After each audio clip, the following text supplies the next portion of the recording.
आपल्यासोबत कॅबिनेट मंत्री प्रताप सरनाईक सर आहेत. सर, विस्तार झाला परंतु खाते वाटप अद्याप झालेलं नाही. कधीपर्यंत? पहिल्याच दिवशी मुख्यमंत्री आणि उपमुख्यमंत्र्यांनी जाहीर केलेलं आहे की 2 ते 3 दिवसामध्ये खाते वाटप होईल आणि मला असं वाटतं की प्रत्येक पक्षाला कुठलं खातं द्यायचं हे निश्चित झालेलं आहे आणि त्यामुळे प्रत्येक पक्षाचा प्रमुख हा आपल्या पक्षाच्या मंत्र्यांना खाते वाटप माझ्या अंदाजानं आज किंवा उद्या जाहीर करतील आणि त्यानुसार कामकाज आम्ही चालू पुढे.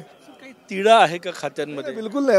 असं प्रत्येक वेळेस तुम्हाला असं वाटतं की तिढा आहे. आता बघा किती चांगल्या प्रकारे मंत्रिपदाच्या शपथी सगळ्या मंत्री महोदयाने घेतल्यात आणि अतिशय चांगल्या वातावरणामध्ये अधिवेशनाला सुरुवात सुद्धा झालेली आहे. त्यामुळे तिढ्याचा काही प्रश्नच नाही. गृहमंत्री पदावरचा दावा तुमचा कायम आहे की ते भाजपकडेच राहणार? नाही, असं काही नक्कीच झालेलं नाही आहे, परंतु मुख्यमंत्री आणि उपमुख्यमंत्री बसून ह्या बाबतीतला योग्य ते निर्णय घेतील. तानाजी सावंत नाराज आहेत. त्यांनी आपला सोशल मीडियावरचा प्रोफाईलही बदललेला आहे.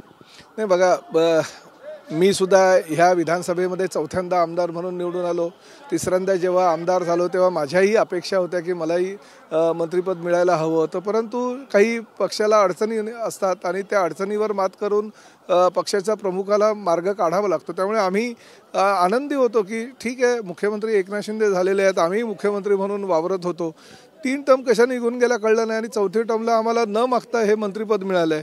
तानाजी सावंतांना सुद्धा मंत्रिपद मिळालं होतं. आरोग्य खात्यासारखं अतिशय महत्त्वाचं खातं त्यांच्याकडे होतं. तर त्यांनी श्रद्धा आणि सबुरी हे जे साईबाबाचे विचार आहेत त्यांनी ते मनात ठेवून त्याचं मार्गक्रमण करायला हवं.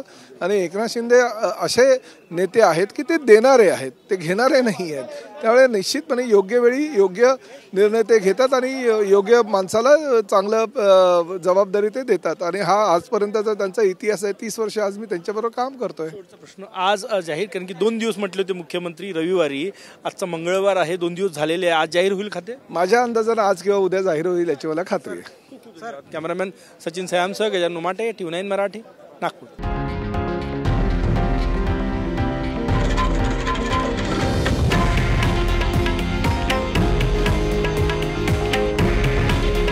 हे आहे देशातील नंबर 1 न्यूज नेटवर्क आणि आपण पाहत आहात TV9 मराठी. काळजी तुमची, हित महाराष्ट्राचं.